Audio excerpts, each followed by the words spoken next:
Good morning, Poet fans. I'm Lance Franny, Associate Athletic Director for Communications here at Whittier College, and welcome to our next edition of our Alumni Feature Series. During these interviews, I meet with alumni weekly, discussing what they're doing now since graduation, what their experience was like being a student athlete at Whittier College, and any words or insight they might be able to give for those athletes who are currently attending Whittier or plan on becoming poets.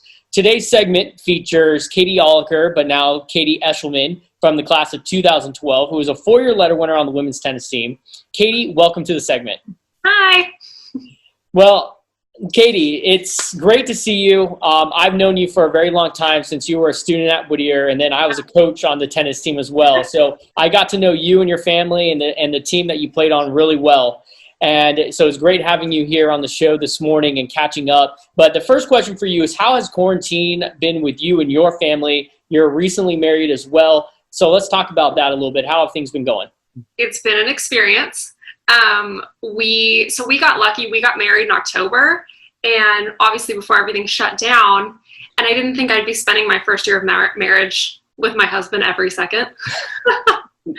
So that's been a little bit of an adjustment, but we got a dog, so that helped. And then we bought a house because we wanted to give our dog a yard. So we kind of joke he was the most expensive pet we ever bought. But yeah,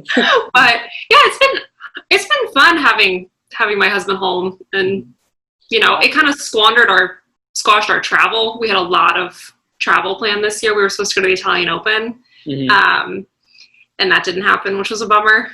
So other than that, it hasn't been that bad. Were you able to take a honeymoon and at least travel a little bit once you were married? Yeah, we went to New Zealand and Fiji. Oh. And that was epic. I highly recommend Fiji.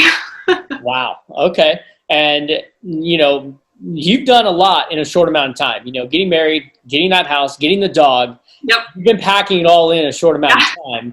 And now, like you mentioned earlier, you have your office in the house. He has his office in the garage. And now you have a dog, running around the house. Has that been a little bit crazy for you?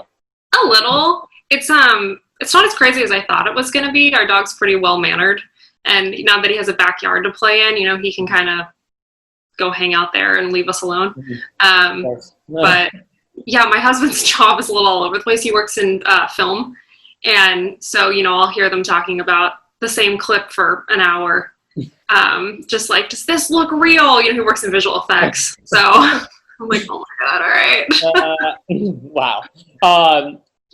Since 2012, what have you been up to? Let's take us through kind of since Whittier College graduation. Have you been playing tennis still? Did you go to graduate school? What's been going on there?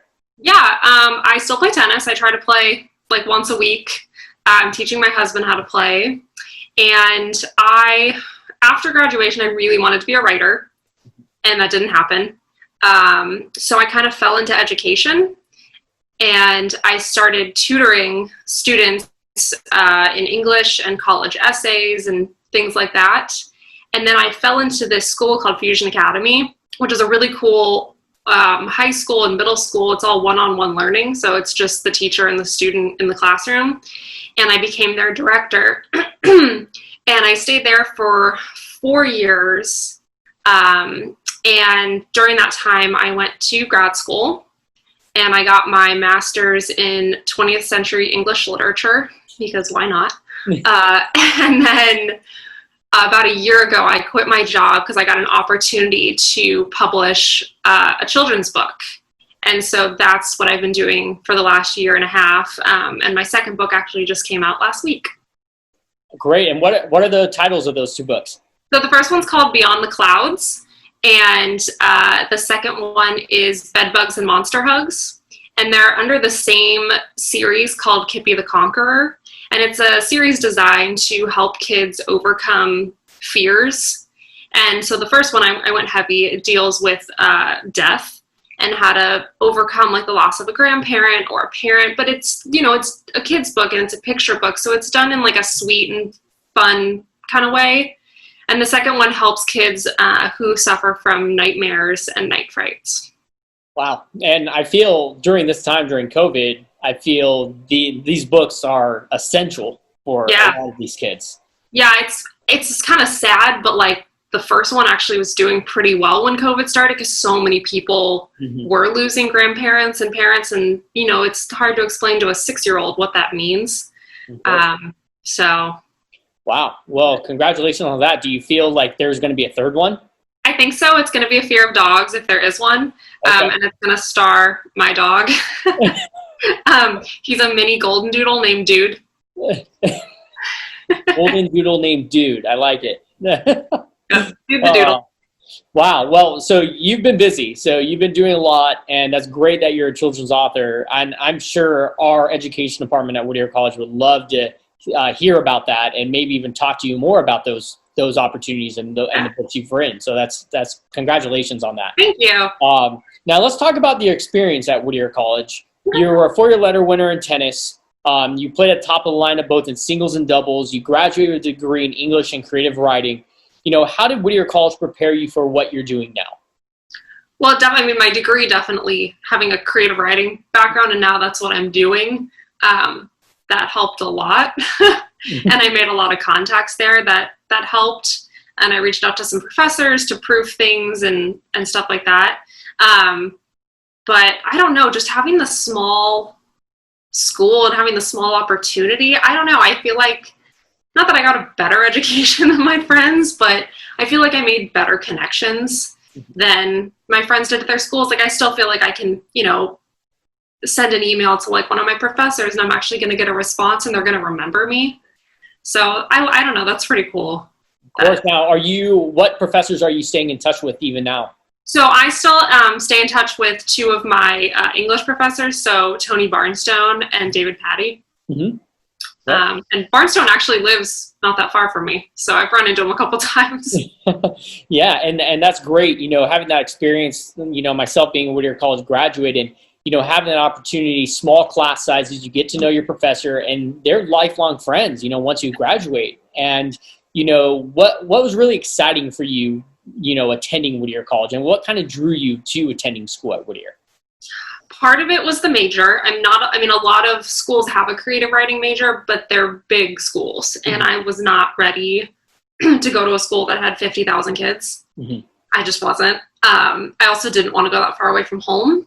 So not that my, you know, options were limited, but a little bit. And then I actually, when I got recruited to play tennis, I really liked the coach at the time. And so I was like, you know, I want to go play for him. And so that was kind of my main draw, was the tennis and the major. And of course, the education is huge at Whittier College. Being a liberal arts education, that's right up your alley. It's perfect for creative writing for you. Yeah, I got to take some fun classes. Now, do you remember any of them on top of your head? Anything that stuck out?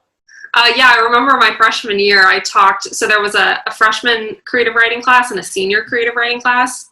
And I talked my way into the senior one. And I told Barnstone, I was like, I promise you're not going to regret putting me in this class and I won't get anything less than an A. And that was a really bold move. But that was probably one of my favorite classes I ever took. And then I took a drama class with Patty. And I remember the first day of class, he jumped on a table. And I was like, oh, I'm going to like this guy. Yeah. Perfect. Well, hey, those are great experience, you know, that you always cherish and remember for sure. You know, going back to the time management, you know, being able to play tennis, but being successful in the classroom for you, being able to balance all of it, how were you able to do that? I think I somehow fell into the habit most of the time of going to class and then going to the library and doing whatever homework I had for that class, and then going to class and going to library. So by the time practice came and I was done with practice, I was done with all my homework.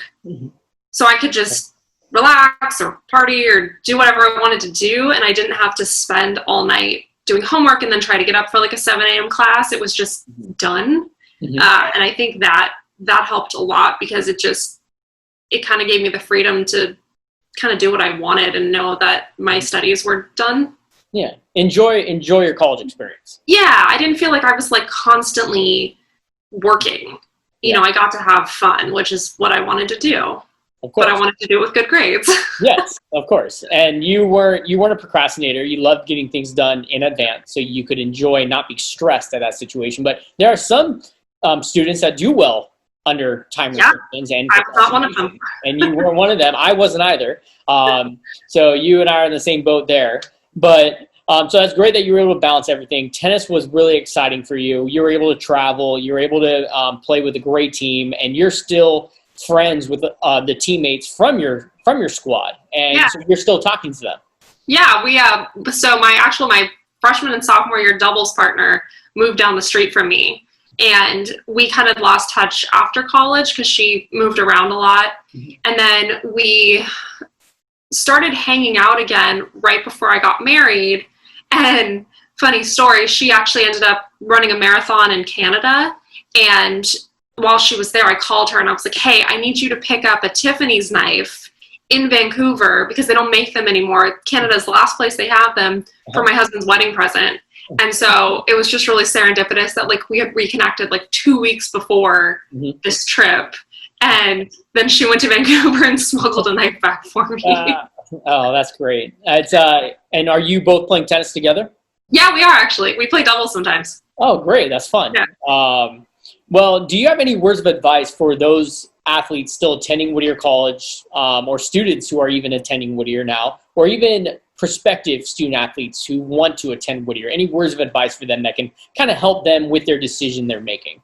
I mean, right now I would say hang in there, just because I can't even imagine starting college right now and it being remote and digital and, not having like the typical college experience. But I know it's obviously going to come back. It can't last forever. So, if you find a college that, and if it's Whittier that you really think is going to be a good fit for you, like hang in there until you get to actually experience it, and enjoy it. It goes so fast. I know everybody says that and it's so cliche, but like 4 years, you blink and it's like, oh, I'm graduating. I have to go into the real world. It's so much fun not having any responsibility except classwork. So enjoy it. Yeah. And were you involved on campus during your time? A little bit. I didn't join a society. It wasn't really my thing. I had a lot of friends that did, and they really enjoyed those. I was part of some of the writing groups. I was mostly involved in tennis, and some intramural sports, which were really fun. I did inter-tube water polo. Which was really fun. They don't have that anymore. So bummer. I might have to talk with Mark Jensen, or Mike Andrusek, our intramurals director, and talk to him about getting that back. Yeah, that was really fun. Hi, bud. This is my dog. Oh, we love having guests. Oh, my muddy little puppy. Oh, there's the dude. Oh, yeah. Wow. Oh, hi. My muddy little puppy. And how old? He is 10 months. Wow. Okay. So he's got a lot of hair. Yes, he does. He actually just got shaved not that long ago. He looked like a big teddy bear before that. Wow. Okay. Well, Kady, that's all the time we have here this morning.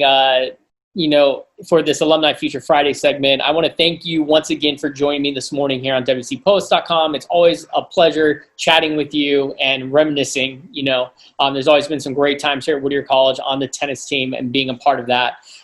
Make sure to tune in next week as we will continue with our Poet Primetime series and with our current and incoming Poet student athletes while releasing our next edition of our Alumni Feature series. And once again, Kady, thank you so much. And hopefully maybe we'll get out and play some tennis here soon. Yeah, that would be great.